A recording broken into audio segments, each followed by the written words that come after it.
आम समस्ते धन प्रति लालायत अच्छे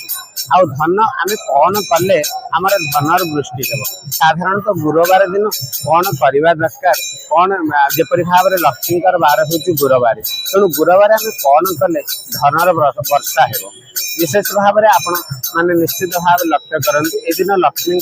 उपासना करा जाए आ पद्म फूल पद्मालय उपासना करने सहित ये दिन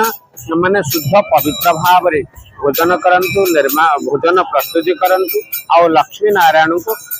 अर्पण करंतु तत्सहित यही दिन श्री सूक्त पाठ करंतु श्री सूक्त पाठ करने सहित लक्ष्मी को